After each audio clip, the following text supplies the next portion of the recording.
Como era ser um monge que passava a vida copiando livros à mão. Parte 1. Feche os seus olhos e permita que sua mente se afaste do agora, do ruído e da pressa do seu próprio tempo. Deixe que ela viaje para trás, não apenas por anos ou décadas, mas por séculos inteiros, para um mundo onde o tempo se movia ao ritmo do sol e da lua. E o silêncio era uma substância tão real e presente quanto a pedra e a madeira. Estamos no século XII, um tempo em que a Europa era um mosaico de reinos nascentes, florestas vastas e indomadas, e uma fé que se erguia em direção ao céu em forma de catedrais e moceiros. É para um desses refúgios de pedra, um mosteiro beneditino aninhado em um vale fértil da Borgonha, na França, que nossa história nos leva. Aqui, longe das intrigas das cortes e do tumulto das cidades em crescimento, uma comunidade de homens vivia uma vida de renúncia e propósito, governada por um antigo texto conhecido como a Regra de São Bento. E entre eles, encontramos o irmão Daniel, um homem cuja existência era dedicada a um ofício paciente, sagrado e de uma importância que ele mesmo talvez não compreendesse em sua totalidade, o de ser um copista, um escriba que passava seus dias, anos e décadas, replicando livros à mão. A vida de Daniel não começava com o nascer do sol, mas na profundidade mais escura e fria da noite.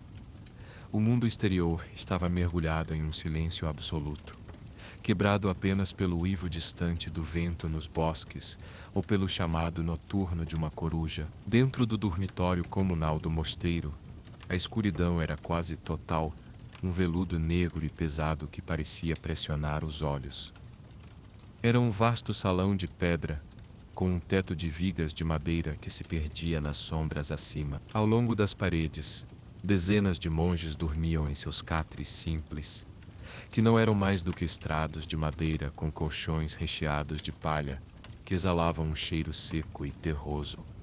O ar era imóvel e glacial, especialmente no inverno, carregado com um cheiro coletivo de lã dos hábitos, do pó de pedra e da respiração lenta e ritmada de muitos homens adormecidos. Cada monge dormia em uma alcova simples, e a única privacidade era oferecida pela escuridão e pelo silêncio autoimposto. De repente, a quietude era rompida. Um som metálico e ressonante começava a ecoar, primeiro distante, depois crescendo em intensidade, preenchendo cada canto da abadia. Era o sino, o pulso do mosteiro, tocado pelo sacristão para anunciar as matinas, a primeira das 8 horas canônicas do dia. Eram aproximadamente 2 da manhã. Para um estranho, o som seria um alarme brutal, uma interrupção violenta do sono. Mas para Daniel e seus irmãos, era uma convocação familiar, a voz de Deus chamando-os da escuridão para a oração. Não havia hesitação. Ao primeiro toque, os corpos começavam a se mover sob os cobertores de lã áspera. O movimento era lento, deliberado, quase ritualístico. Um a um, os monges se sentavam em suas camas, as silhuetas escuras mal visíveis contra a penumbra. O único som era o farfalhar suave do tecido e o ocasional estalar de uma articulação enrijecida pelo frio. Eles dormiam com seus hábitos.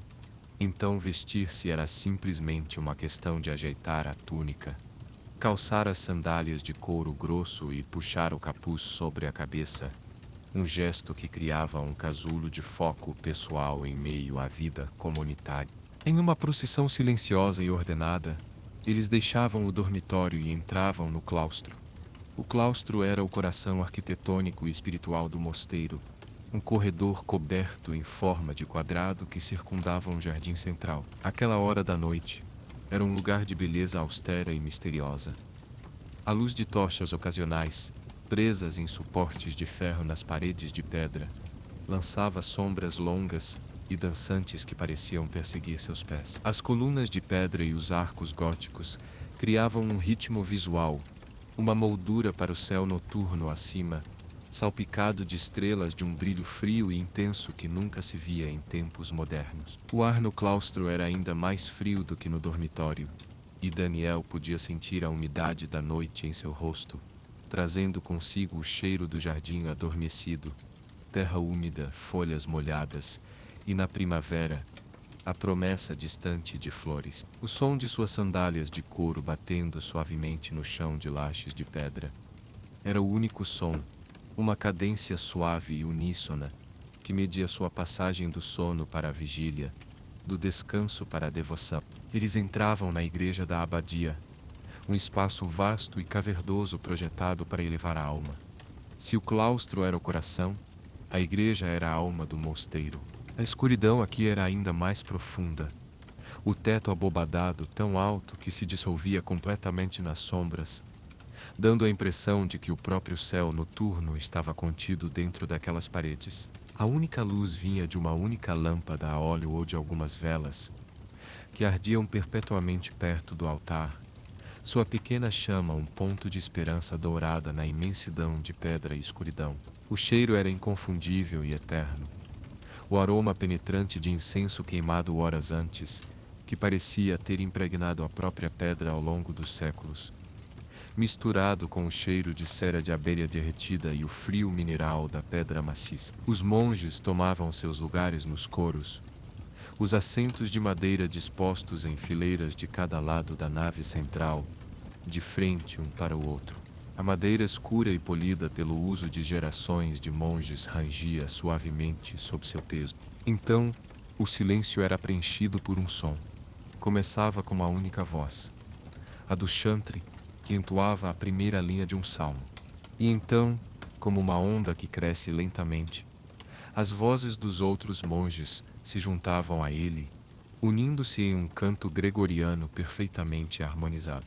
Era um som diferente de qualquer outro, monódico, sem o acompanhamento de instrumentos, apenas a pura ressonância das vozes masculinas no vasto espaço acústico da igreja. As notas subiam e desciam em uma melodia fluida e hipnótica, as palavras em latim ecoando nas paredes de pedra e subindo para as abóbadas escuras. Para Daniel, cantar os salmos naquela hora escura não era uma performance, mas uma forma de meditação profunda. As palavras antigas de louvor, lamento, súplica e esperança tornavam-se sua própria oração.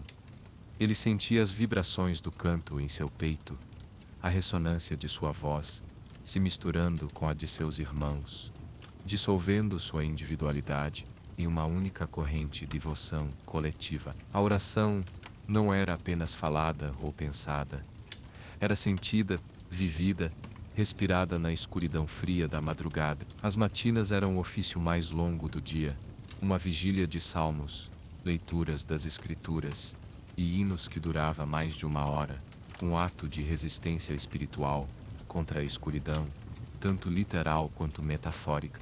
Quando as últimas notas do canto se desvaneciam no silêncio, os monges permaneciam por um momento em quietude. Em seguida, havia um período para leitura privada e meditação. Alguns permaneciam na penumbra da igreja, outros retornavam ao claustro, encontrando um nicho em uma janela para capturar a primeira luz cinzenta e fantasmagórica que precede o amanhecer. Daniel, muitas vezes, sentava-se no claustro, o livro sagrado em seu colo. Ler não era como hoje. Os livros eram raros e preciosos, e a leitura era um processo lento e deliberado, muitas vezes feito em um sussurro, uma prática conhecida como lectio divina.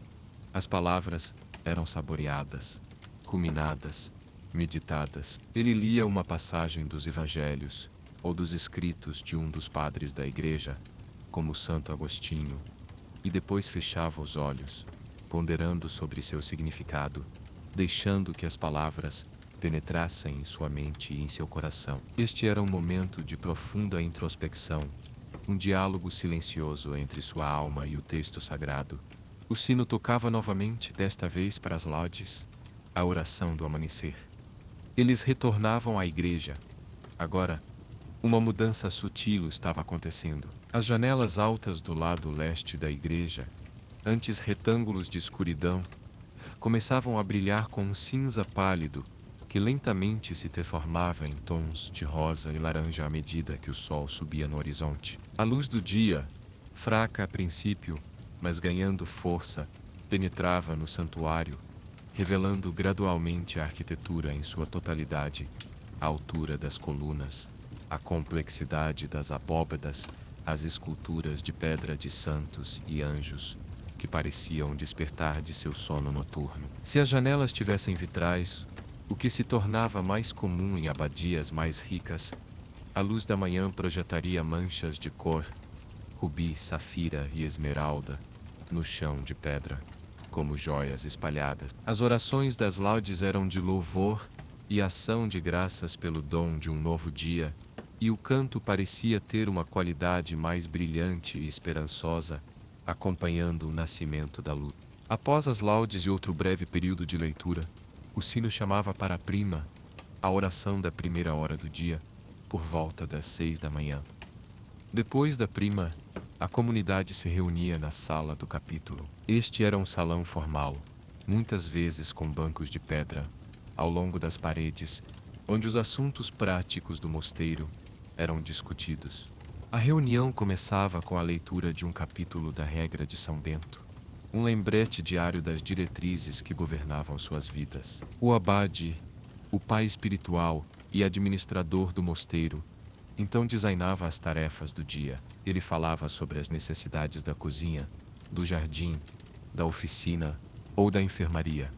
Era também aqui que a disciplina era mantida. Um monge que tivesse cometido uma falta, talvez por ter se atrasado para uma oração, por ter mostrado impaciência ou por ter cometido um erro por negligência em seu trabalho, confessaria publicamente sua falha e receberia uma penitência do abade. Não era um ato de humilhação, mas de humildade e de restauração da ordem comunitária.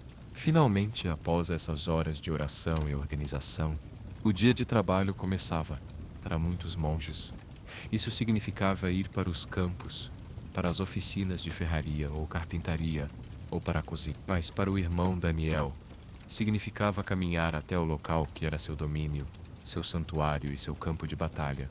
O scriptorium, a sala de escrita, era um dos lugares mais importantes e reverenciados do mosteiro, geralmente localizada no andar de cima, muitas vezes acima da sala do capítulo, para se beneficiar da luz e do calor ascendente. Era estrategicamente posicionada para receber o máximo de luz natural possível, com janelas voltadas para o norte ou para o leste, para uma iluminação mais constante e menos direta. O silêncio no scriptorium era uma regra absoluta, ainda mais estrita do que em outras partes do mosteiro. O trabalho que ali se realizava era considerado uma forma de adoração, e a conversa era vista como uma distração profana. Ao entrar no scriptorium, Daniel era envolvido por uma sinfonia de cheiros que era a essência de sua vocação. Havia, em primeiro lugar, o aroma almiscarado e levemente oleoso do pergaminho, as folhas de pele de bezerro, ovelha ou cabra que haviam sido meticulosamente preparadas, limpas, raspadas, esticadas e branqueadas com giz. Havia o cheiro metálico e astringente da tinta, a tinta ferrogálica, feita a partir de uma mistura complexa de galhas de carvalho esmagadas, vitríolo de ferro, sulfato de ferro e goma arábica como aglutinante. E havia o odor sutil das outras ferramentas, a cera de abelha usada para selar documentos, a madeira de sua escrivaninha e o cheiro quase imperceptível da fumaça da lâmpada do mestre do scriptorium, o único a quem era permitida uma chama e apenas em condições muito controladas. A sala era um espaço de calma concentrada.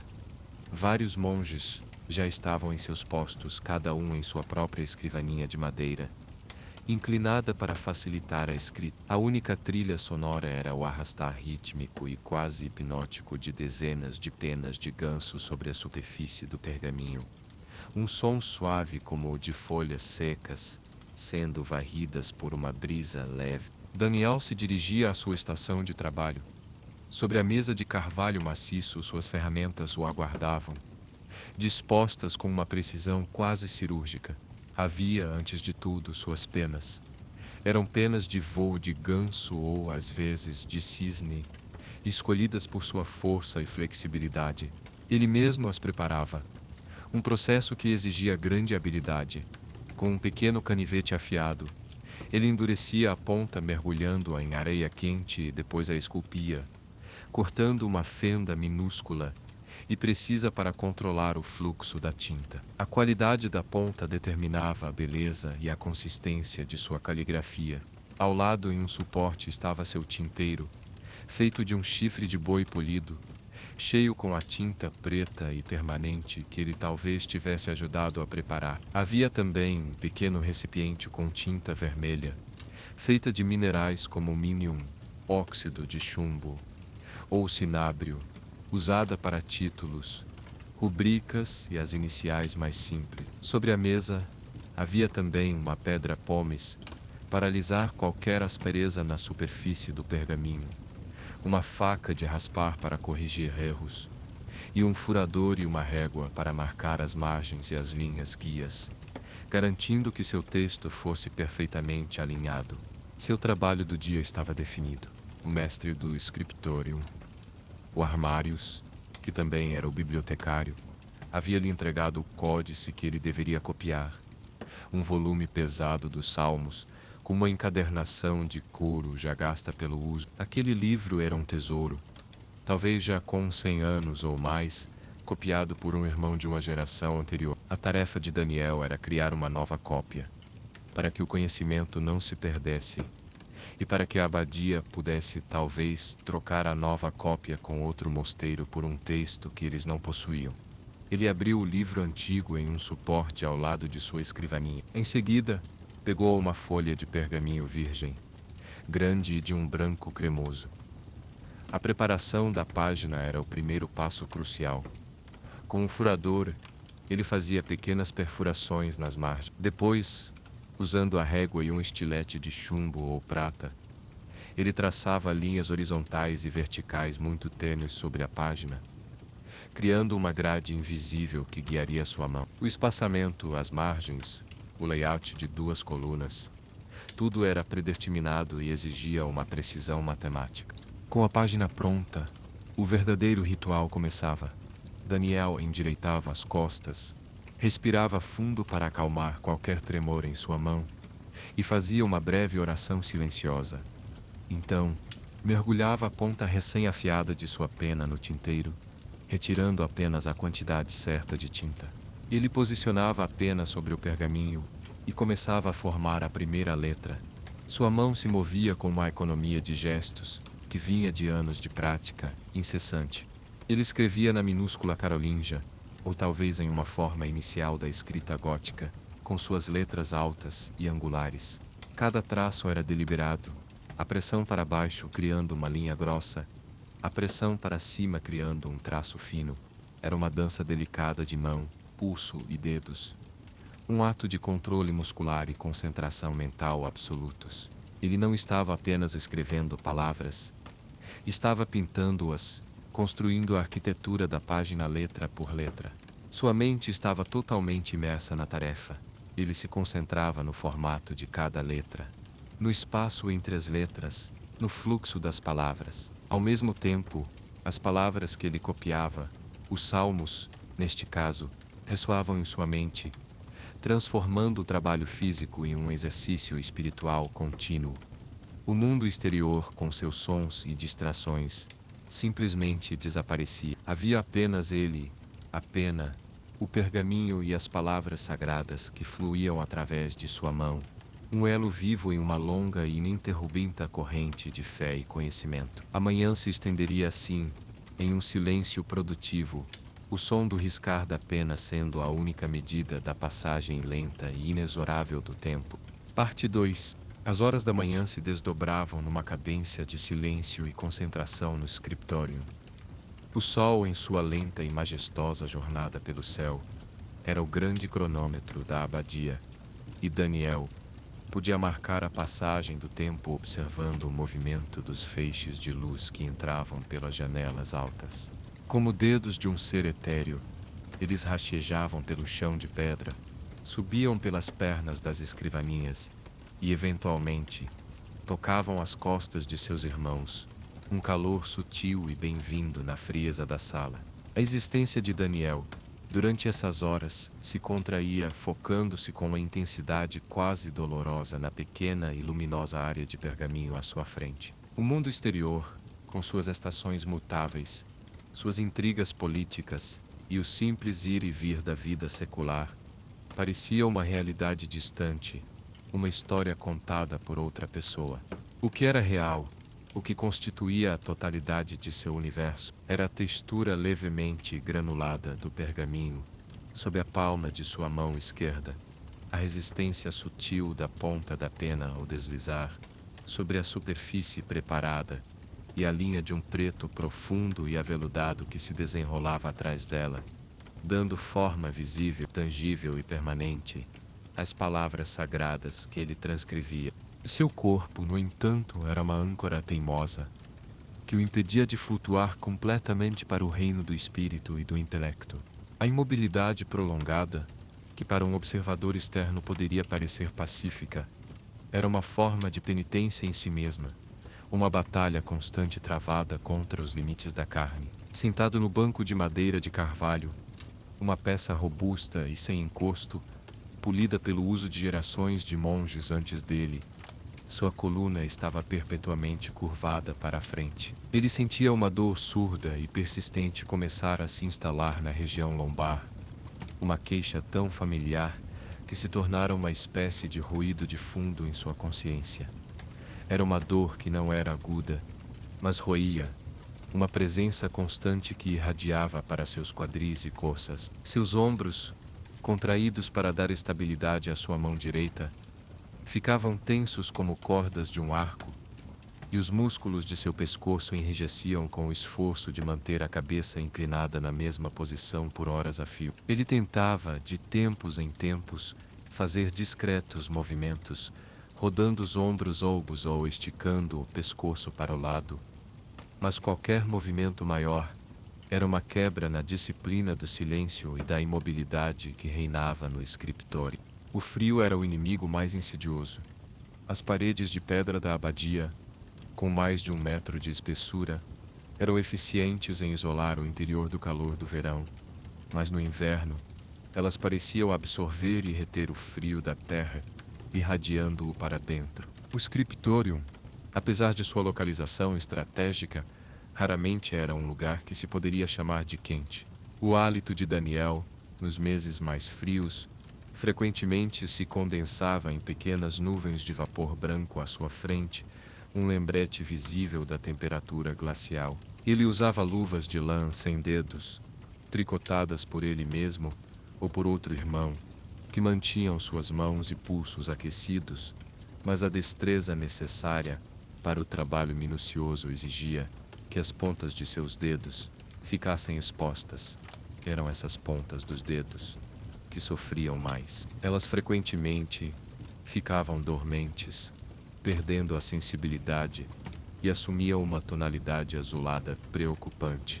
A perda de sensibilidade era perigosa, pois afetava o controle fino da pena, podendo levar a erros desastrosos. Ocasionalmente, ele tinha que parar por um instante, pousar a pena com cuidado em seu suporte e soprar o ar quente de seus pulmões sobre os dedos, esfregando-os vigorosamente com a outra mão, para tentar forçar o sangue a retornar às extremidades. Não havia braseiros ou qualquer tipo de fogo permitido na sala.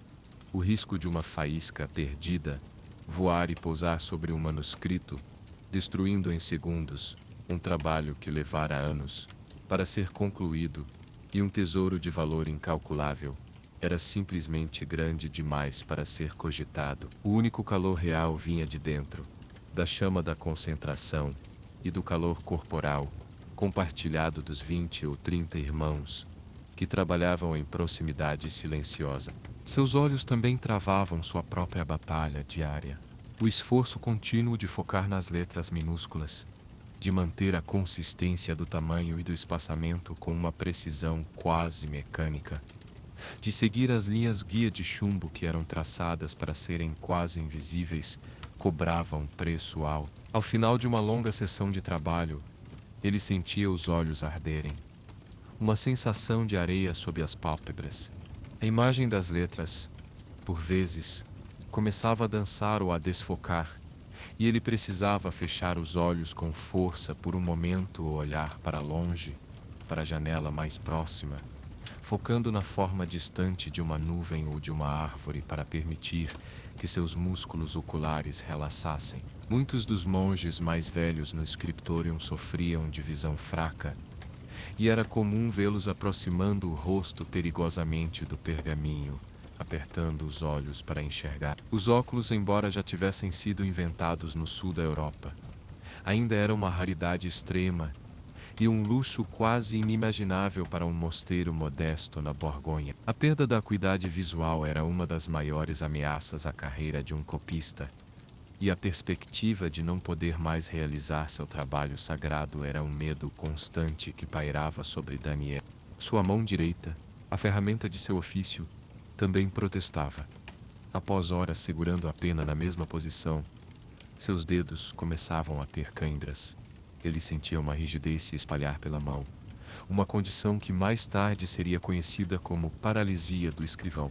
Às vezes, seus dedos se recusavam a obedecer, travando em uma garra dolorosa.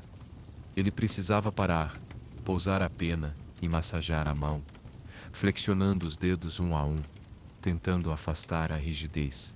Era nesses momentos que a tentação da frustração e da impaciência se insinuava, mas a regra de São Bento ensinava que a paciência era uma virtude cardeal, e cada cãibra, cada dor nas costas, cada ardor nos olhos, era visto como uma oportunidade para praticar essa virtude, para oferecer o desconforto como uma forma de oração, um sacrifício silencioso unido ao sofrimento de Cristo. O estado mental de Daniel era uma paisagem tão complexa quanto a página que ele criava. Manter a concentração absoluta por períodos tão longos era um desafio monumental. Sua mente, como a de qualquer ser humano, tendia a divagar. Um som do lado de fora, o relincho de um cavalo, o grito de um falcão, podia transportá-lo para além dos muros do mosteiro. Ele se lembrava de sua infância, antes de ser entregue à abadia como oblato, uma criança oferecida a Deus por seus pais. Lembrava-se do cheiro do pão assado por sua mãe, da sensação da grama sob seus pés descalços. Eram pensamentos perigosos, pois traziam consigo uma nostalgia que podia se transformar em melancolia, um veneno para a alma de um monge. Ele aprendera a reconhecer o início dessas divagações e a gentilmente, mas firmemente, trazer sua atenção de volta para a tarefa à mão, para a forma da letra A ou para a curva da letra Sá, usando o trabalho físico como uma âncora para sua mente errante. A batalha contra o erro era a mais intensa de todas. Cada letra era uma oportunidade para a perfeição ou para a falha. E a falha, no contexto de um texto sagrado, era mais do que um deslize estético. Era uma potencial corrupção da palavra de Deus. Essa ansiedade era personificada na figura folclórica do demônio Titivilus, uma crença que, embora não fosse doutrina oficial, era sussurrada e levada a sério nos scriptoria de toda a cristandade. Contava-se que Titivilus era um demônio menor, com uma tarefa muito específica. Ele se esgueirava invisivelmente pela sala de escrita, com um grande saco nas costas. Seu trabalho era coletar todas as falhas dos escribas, as letras omitidas, as palavras repetidas, as frases puladas, os erros de ortografia e até mesmo as sílabas que os monges murmuravam ou engoliam por preguiça durante o canto no coro. No dia do juízo final, ele apresentaria seu saco cheio de erros diante do trono de Deus, como prova da negligência e da falta de devoção dos monges. Para Daniel, Titivilus era uma presença quase palpável. Cada vez que sua mente se distraía por um segundo ou sua mão vacilava de cansaço, ele imaginava o sorriso zombeteiro do demônio e sentia um arrepio de medo que o forçava a redobrar sua concentração. E, inevitavelmente, os erros aconteciam. Eram os momentos de maior tensão no escritório. Talvez uma gota de tinta caísse da pena, criando uma mancha escura e horrível no pergaminho imaculado. Talvez, em um lapso de atenção, ele repetisse uma palavra ou omitisse uma linha inteira, quebrando o fluxo do texto. O sentimento imediato era de um frio no estômago, uma onda de pânico e frustração. Mas a raiva era um pecado, e a impaciência era uma falha. Ele respirava fundo, pousava suas ferramentas e avaliava o dano. Corrigir um erro era um processo tão ou mais delicado do que a própria escrita. Ele pegava sua faca de raspar, uma pequena lâmina com a ponta curva, com um toque que precisava ser firme, mas incrivelmente leve. Ele começava a raspar a superfície do pergaminho onde estava o erro. Camada por camada, ele removia a tinta e uma fina película da pele animal. Era um trabalho de uma precisão angustiante. Se raspasse com muita força, criaria um buraco no pergaminho, arruinando a folha inteira, um desperdício de um material extremamente caro. Se não raspasse o suficiente, a mancha da tinta original permaneceria. Depois de remover o erro, a área raspada ficava áspera e felpuda, incapaz de aceitar nova tinta corretamente. Ele então pegava sua pedra pómez ou um osso de polimento e esfregava suavemente a área, alisando as fibras do pergaminho até que a superfície ficasse quase tão lisa quanto a original. Somente então, com o coração ainda batendo um pouco mais forte, ele podia tentar reescrever a letra ou a palavra correta, rezando para que a tinta não borrasse na superfície reparada. Todo esse processo era um microcosmo da vida monástica, um ciclo de erro, penitência, correção e a busca incessante pela perfeição. O silêncio do scriptorium era quebrado apenas pelo sino da igreja, que tocava para marcar as horas canônicas menores, a terça por volta das 9 da manhã e a sexta ao meio-dia. Ao som do sino da terça, os monges pousavam suas penas em uníssono, um movimento sincronizado nascido do hábito. Cobriam seus trabalhos com um pano limpo para protegê-los do pó e se levantavam em silêncio. Seus corpos, rígidos pela imobilidade, protestavam com estalos e gemidos silenciosos. Eles saíam em fila do scriptorium e caminhavam pelo claustro em direção à igreja para o breve serviço de oração. Esses interlúdios eram essenciais, eram uma oportunidade para esticar as pernas, para focar os olhos em algo distante e, mais importante, para reorientar suas mentes e espíritos, lembrando-se do propósito maior por trás de seu trabalho meticuloso. Após os 15 minutos de oração, eles retornavam ao scriptorium, à mesma postura curvada, ao mesmo silêncio, ao mesmo trabalho paciente, mas com o espírito e o corpo ligeiramente revigorados. A comunicação dentro do scriptorium era um balé silencioso. Como a fala era estritamente proibida, os monges desenvolveram ao longo dos séculos uma linguagem de sinais elaborada e surpreendentemente complexa. Se Daniel precisasse de mais tinta, ele faria um gesto imitando o ato de espremer uma uva, pois o vinho era por vezes usado na fabricação de certas tintas. Se precisasse de um livro pagão, ele se coçaria sob o queixo como um cão sarnento, uma referência à percepção de que os pagãos eram como animais impuros. Para pedir o missal, ele faria o sinal da cruz. Se precisasse de mais pergaminho, imitaria o gesto de desenrolar um rolo. Havia sinais para quase tudo. Para pedir uma nova pena, para apontar um erro no manuscrito original, para avisar que o abade estava se aproximando. Era uma linguagem fluida e expressiva, que permitia que o trabalho continuasse sem a interrupção e a distração da voz humana. Daniel, ao levantar a cabeça por um momento, podia ver essa dança de mãos acontecendo por toda a sala, uma conversa silenciosa que mantinha a complexa engrenagem do scriptorium funcionando suavemente. À medida que a manhã avançava para o meio-dia, a luz no scriptorium atingia seu auge. A fome começava a se fazer sentir, um aperto no estômago que era outro teste de disciplina. O cheiro da cozinha, onde o pão estava sendo assado e a sopa de legumes cozinhava lentamente, podia, nos dias em que o vento soprava na direção certa, chegar até eles, um aroma tentador e terreno que contrastava com os cheiros etéreos de tinta e pergaminho. A antecipação da refeição do meio-dia, a principal do dia, e do breve período de descanso que se seguiria, era uma motivação silenciosa para perseverar nas últimas horas de trabalho da manhã. O ritmo do riscar das penas talvez se acelerasse um pouco, impulsionado pela perspectiva da pausa iminente. Finalmente o sino tocava novamente, seu tom ressonante anunciando a sexta, a oração do meio-dia. O trabalho cessava. Com um cuidado que beirava a reverência, Daniel limpava a ponta de sua pena com um pedaço de pano, garantindo que nenhuma tinta seca a obstruísse. Ele tampava seu tinteiro e colocava todas as suas ferramentas em sua ordem precisa.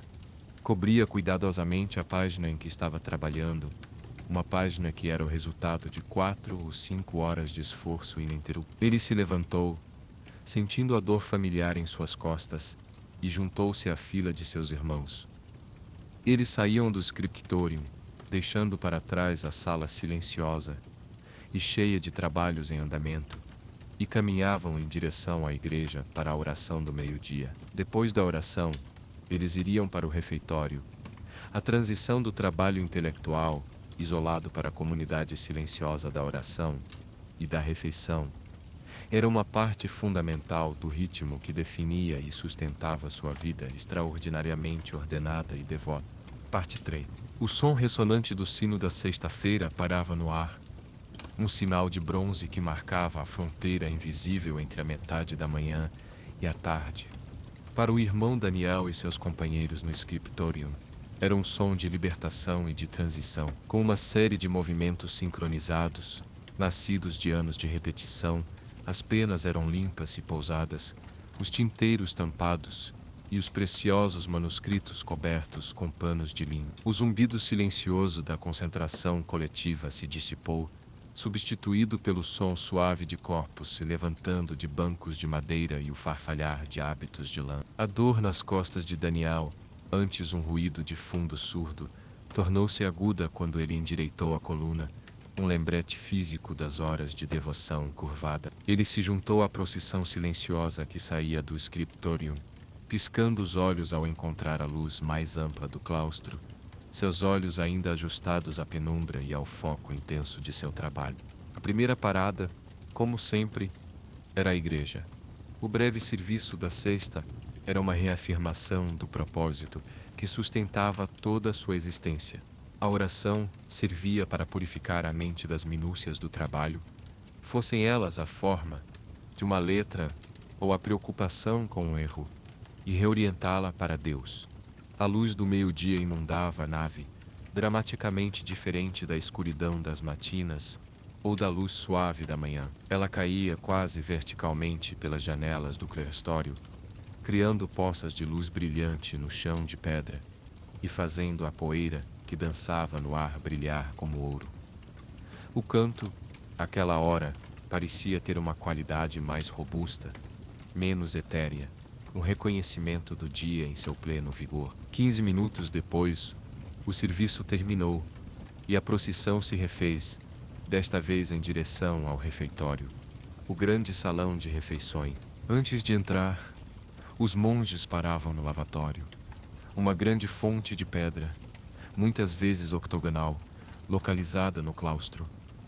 A água fria e corrente, canalizada de uma nascente próxima, corria de bicos de bronze ou pedra para uma bacia central. Um a um, em ordem de senioridade, eles lavavam as mãos.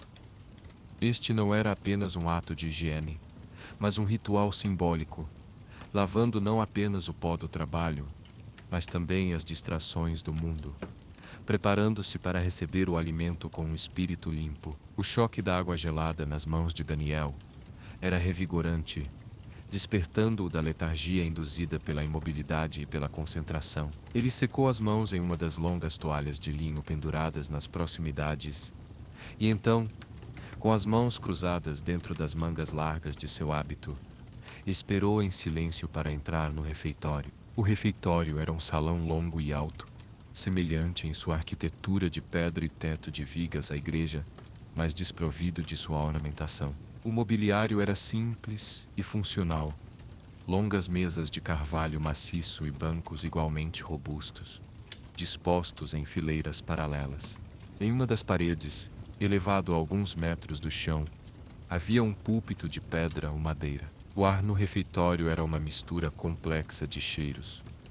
O aroma quente e reconfortante do pão recém-assado, a fragrância terrosa de sopa de raízes e vegetais, a acidez fraca da cerveja monástica e o cheiro onipresente de pedra úmida e madeira envelhecida. Os monges tomavam seus lugares desainados em silêncio absoluto. Daniel sentou-se, sentindo o banco de madeira duro, mas familiar, sob ele. Ele e seus irmãos esperaram, com as cabeças curvadas e os olhos baixos, até que o último monge estivesse em seu lugar e o abade, sentado em uma mesa ligeiramente elevada no final do salão, desse um leve aceno de cabeça. Um único som quebrou o silêncio. A voz clara de um jovem monge vinda do púlpito. Este era o leitor da semana, cuja tarefa era nutrir as almas dos irmãos enquanto seus corpos eram nutridos. Ele começou a ler, em um latim claro e bem pronunciado, uma passagem da vida de São Martinho de Tours. A leitura continuaria ininterruptamente durante toda a refeição. Era uma parte essencial da disciplina, destinada a evitar conversas ociosas e a manter a mente focada em assuntos sagrados, mesmo durante um ato tão mundano como comer. Enquanto a voz do leitor enchia o salão, outros monges, os servidores da semana, moviam-se eficientemente pelas mesas.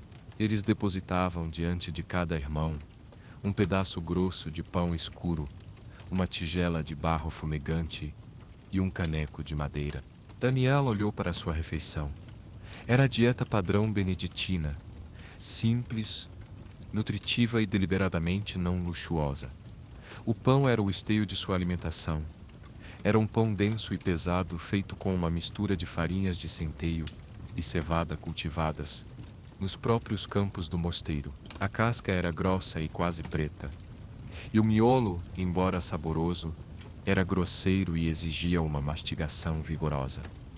Era um alimento que enchia o estômago e sustentava um dia de trabalho. A tigela continha o que era conhecido como potage, uma sopa espessa ou guisado, o prato principal da maioria das refeições. Daniel podia ver os ingredientes familiares: pedaços de nabo e cenoura, folhas de couve, cebolas, e como base para engrossar, uma grande quantidade de feijão e lentilhas. O caldo era temperado com ervas do jardim do mosteiro, como salsa e tomilho, e salgado o suficiente para ser palatável. Não havia carne. A regra de São Bento proibia o consumo de carne de quadrúpedes para todos, exceto os doentes e os fracos, como um ato de mortificação. A proteína vinha dos legumes. A bebida em seu caneco era a cervisia, a cerveja monástica. Não era uma cerveja forte como as que se poderiam encontrar em uma taverna. Era uma cerveja pequena, com baixo teor alcoólico, feita para ser segura para beber. A água dos poços nem sempre era confiável, e para fornecer calorias e nutrientes adicionais tinha um sabor levemente adocicado de malte e um amargor sutil do lúpulo. Com uma oração silenciosa, Daniel pegou sua colher de madeira e começou a comer. Ele comia devagar, mecanicamente, sua atenção dividida entre a comida e a história de São Martinho, que ecoava pelo salão. Ele ouvia sobre os milagres do santo, sua compaixão pelos pobres, sua luta contra o paganismo. As palavras do leitor se misturavam com as sensações da refeição.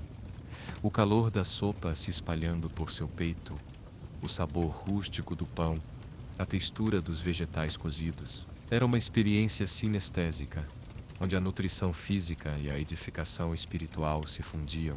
Ele usava um pedaço de pão para absorver os últimos vestígios de sopa de sua tigela.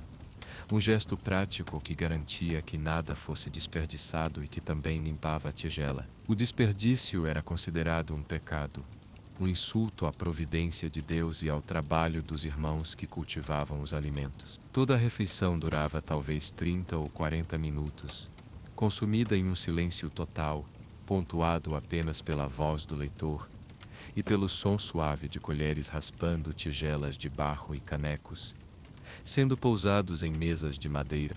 Quando a refeição terminou, O abade deu outro sinal. A leitura cessou. Em uníssono, os monges se levantaram e entoaram uma oração de agradecimento. Então, em uma procissão tão ordenada quanto a de entrada, eles deixaram o refeitório. Agora, especialmente nos meses de verão, a regra permitia um período de descanso. Era a sesta, a hora do sono do meio-dia. Para Daniel, este era um momento de alívio profundo. Ele retornava ao dormitório comunal, que àquela hora do dia estava banhado por uma luz leitosa que entrava pelas janelas altas.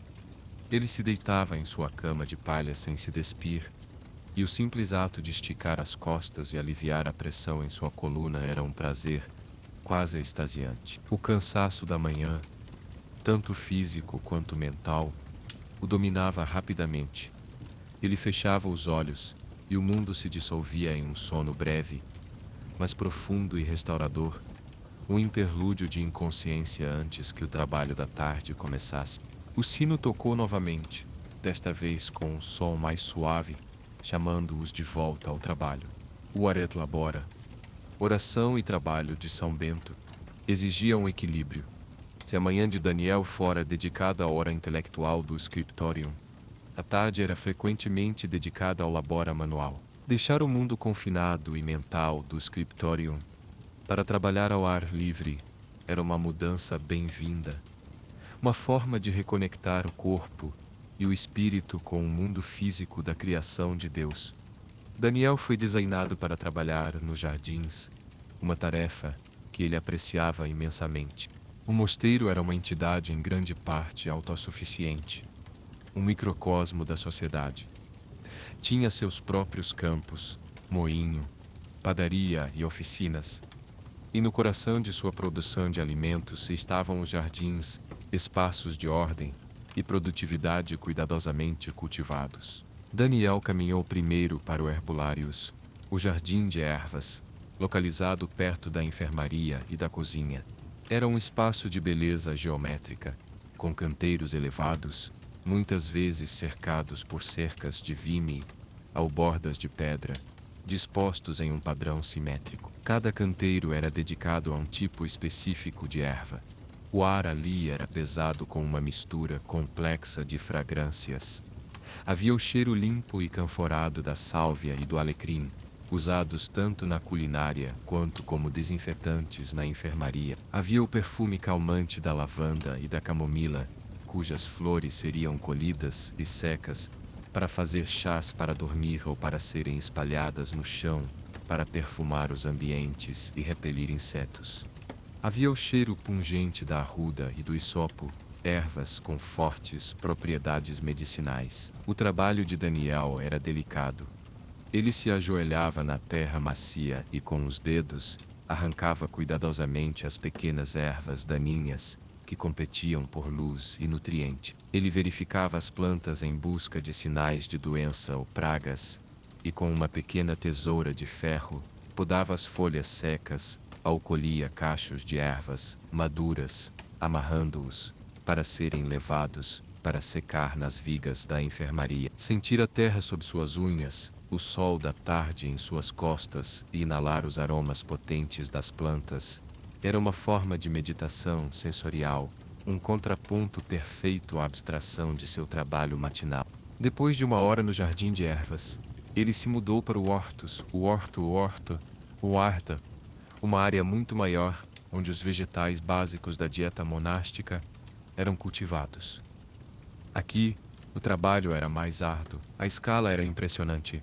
Longas fileiras de couves de folhas escuras, alfaces, alho poró robustos, cebolas e, sob a terra, nabos, pastinacas e cenouras. Havia também grandes áreas dedicadas ao cultivo de feijão e ervilhas, cujas vagens secas forneceriam a proteína essencial durante os longos meses de inverno. O trabalho de Daniel aqui consistia em usar uma enxada de cabo curto para capinar o espaço entre as fileiras.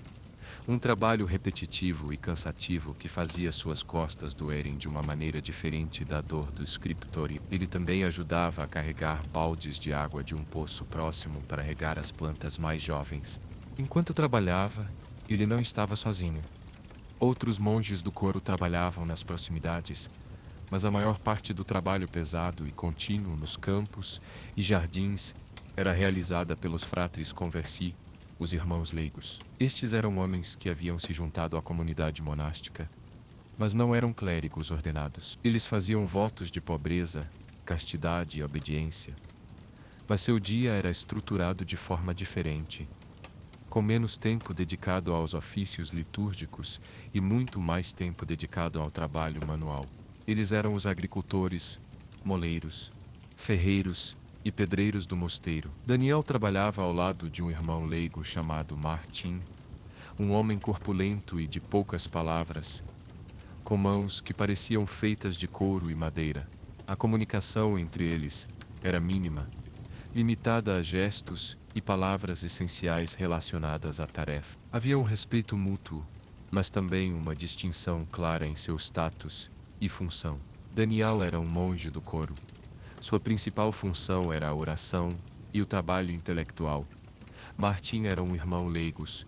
Sua principal função era o trabalho físico que sustentava a comunidade. Juntos, eles representavam os dois pilares da vida beneditina, a oração e o trabalho, interdependentes e essenciais para a saúde do todo.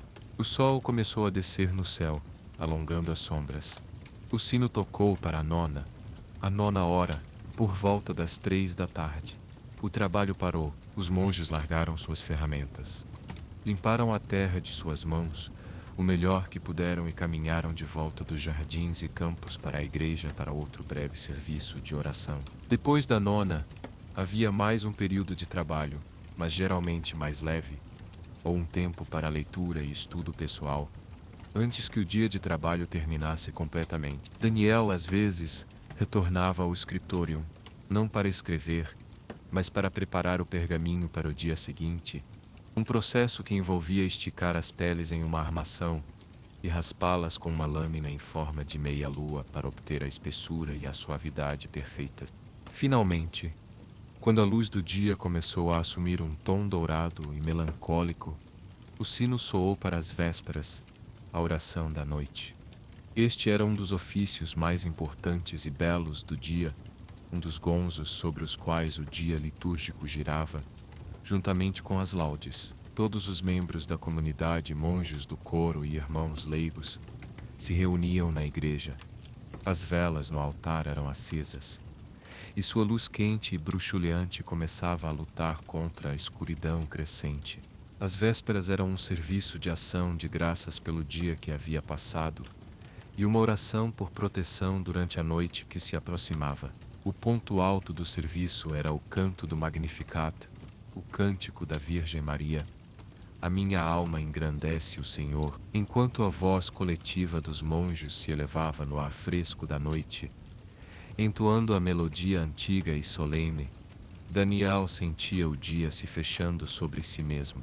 O ciclo de oração, trabalho intelectual, refeição, trabalho físico e mais oração estava quase completo. A luz que se esvaía lá fora e a luz crescente das velas dentro da igreja criavam uma atmosfera de profunda paz e introspecção, preparando o espírito para a escuridão, o silêncio e o descanso que viria. Parte 4.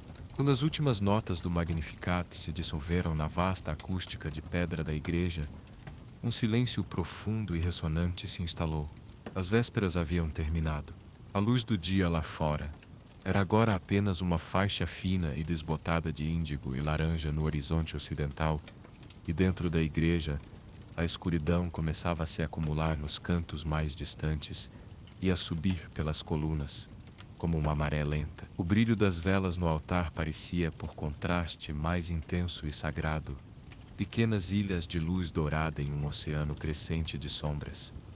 Para o irmão Daniel, este era um momento de transição profunda, o portal entre o dia ativo e a noite contemplativa. O trabalho estava feito, tanto o trabalho de sua mente no scriptorium, quanto o de seu corpo nos jardins. Agora começava o período de quietude interior, que prepararia sua alma para o descanso e para a vigília da madrugada seguinte. Após as vésperas, a comunidade se dirigia em procissão para a ceia, a última e mais frugal refeição do dia.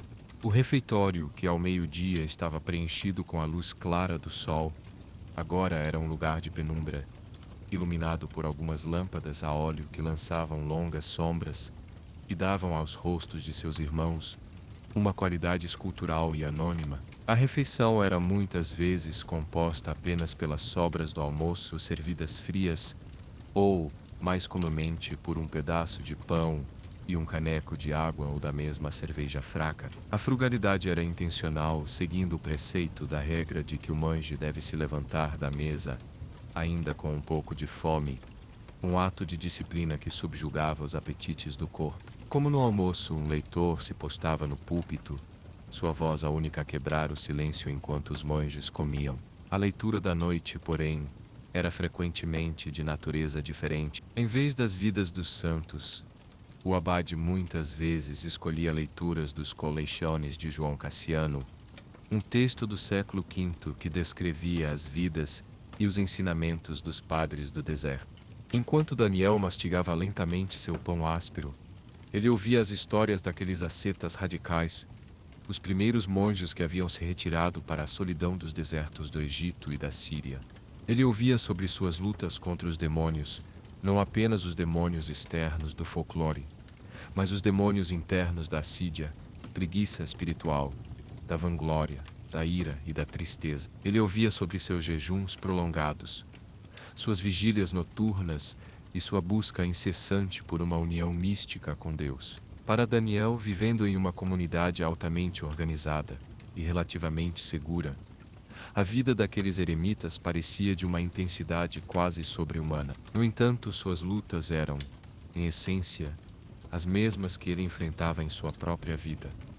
A luta contra a distração na oração, a tentação da impaciência no scriptorium, a melancolia que às vezes surgia nas longas tardes de inverno. As histórias dos padres do deserto serviam como um espelho e uma inspiração, um lembrete de que sua própria vida monástica era parte de uma tradição antiga e sagrada de busca espiritual. Ele sentia-se um herdeiro modesto, um soldado em um exército espiritual que se estendia por séculos. Após a ceia, havia um período de recreação comunal, um dos poucos momentos do dia em que o silêncio era relaxado. Os monges se reuniam na sala do capítulo, ou se o tempo permitisse, no claustro. O abade estaria presente, e este era um tempo para conversas edificantes, para discutir a leitura da noite, ou para tratar de assuntos práticos da comunidade de uma forma mais informal. Era um momento para reparar ferramentas, para afiar lã, ou para realizar outras tarefas leves que pudessem ser feitas em conjunto.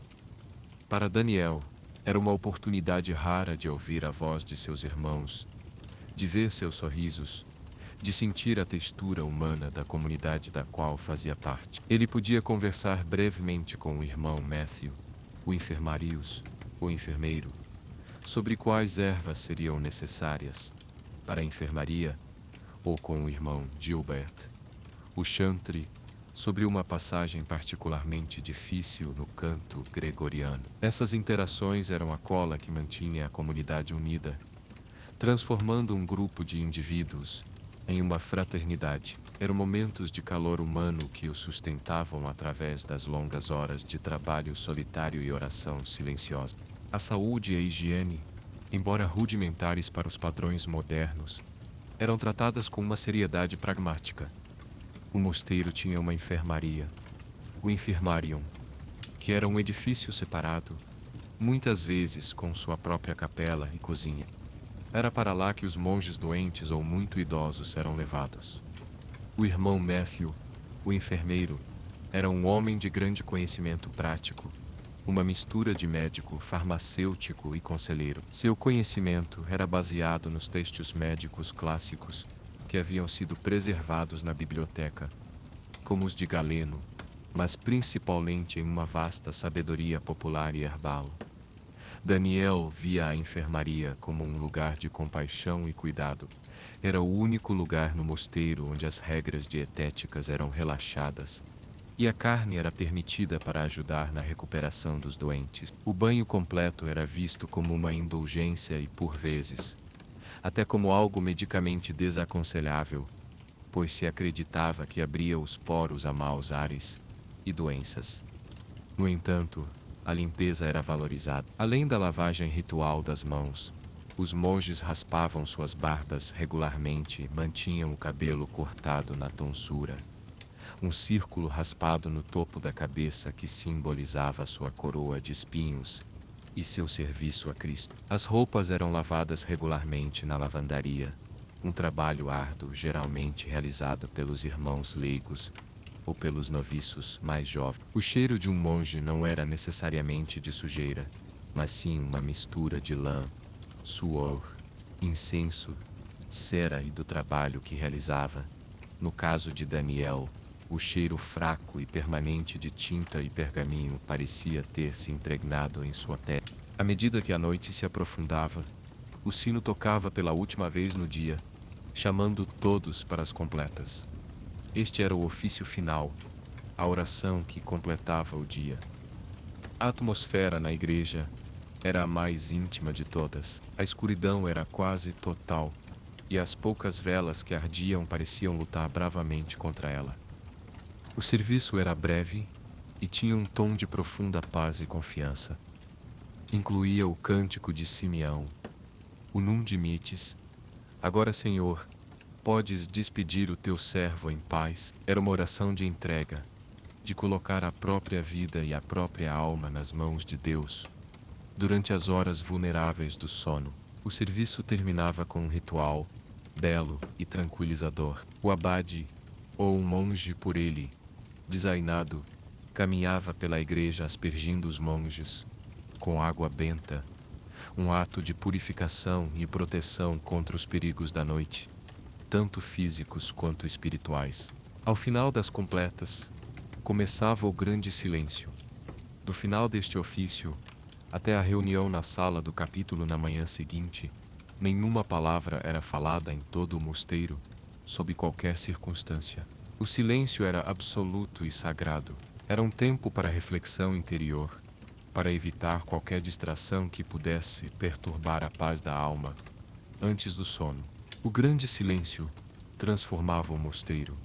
Os corredores de pedra, antes percorridos por monges em suas tarefas, tornavam-se vazios e ecoantes. O som de uma tosse de um passo descuidado, ou o rangido de uma porta parecia uma violação, um som explosivo na quietude profunda. Para Daniel, este silêncio era uma espécie de manta que envolvia a comunidade, um espaço compartilhado de paz que era tão tangível quanto as paredes de pedra que os abrigavam.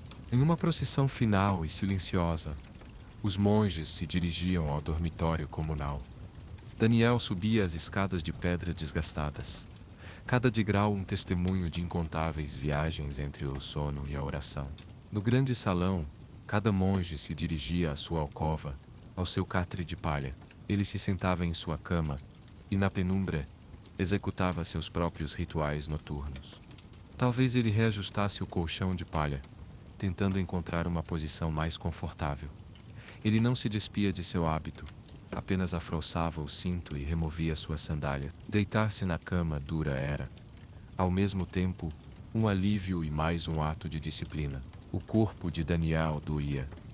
Ele sentia a dor em suas costas, o cansaço em seus olhos, a rigidez em seus dedos. Mas não havia queixa. Ele se cobria com o cobertor de lã áspera, que cheirava a ovelha e a poeira, um cheiro que para ele era o cheiro do lar. Deitado na escuridão, Daniel não adormecia imediatamente. Este era um tempo para o exame de consciência.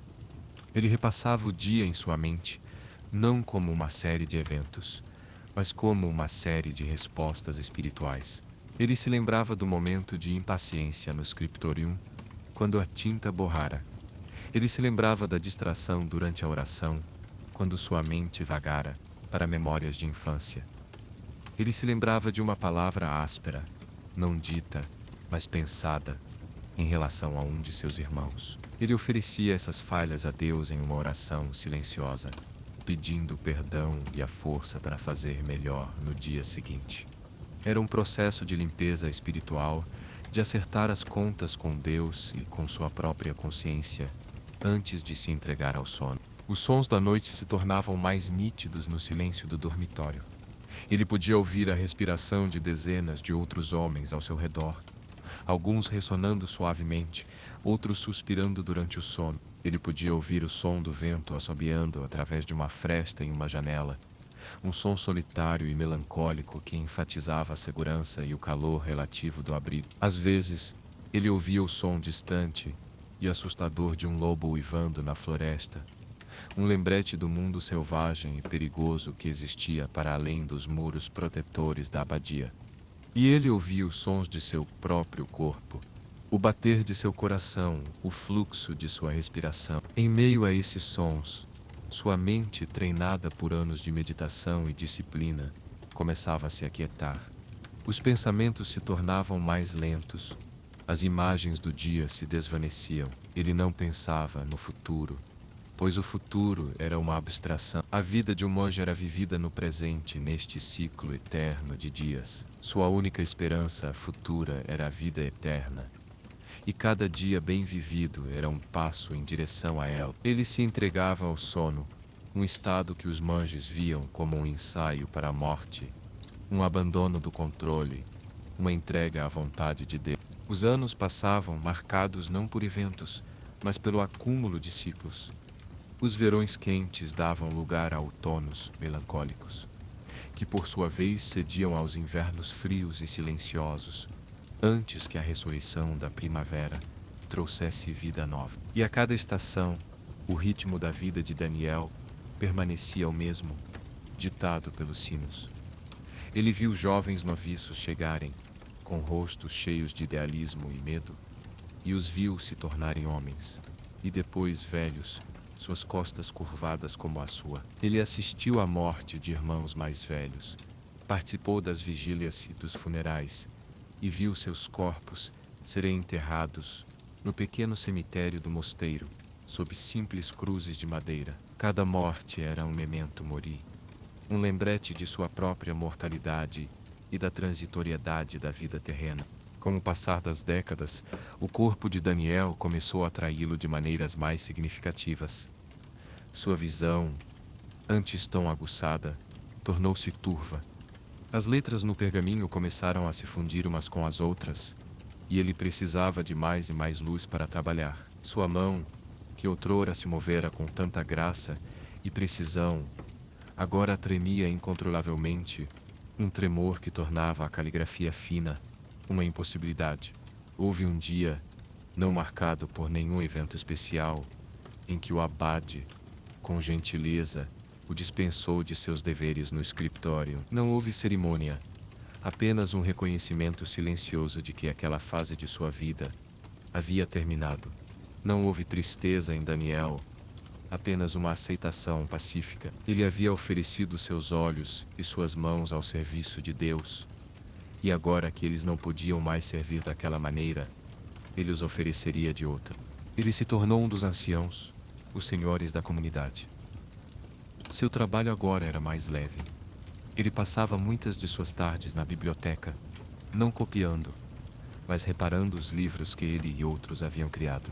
Com suas mãos trêmulas, ele cuidadosamente consertava encadernações rasgadas, colando o couro de volta na madeira, e ensinava os mais jovens a fazê-lo. Seu conhecimento sobre a mistura de tintas e a preparação de pergaminho era inestimável, e ele se tornou um mentor, um repositório vivo da tradição do scriptorium.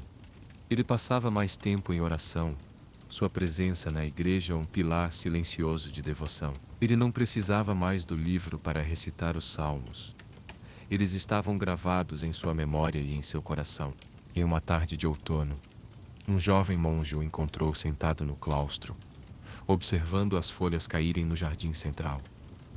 O jovem trouxe-lhe um códice pesado, o volume dos salmos que ele mesmo havia copiado quase 50 anos antes. Ele o abriu no colo de Daniel. A visão de Daniel era fraca demais para distinguir as palavras, mas ele não precisava.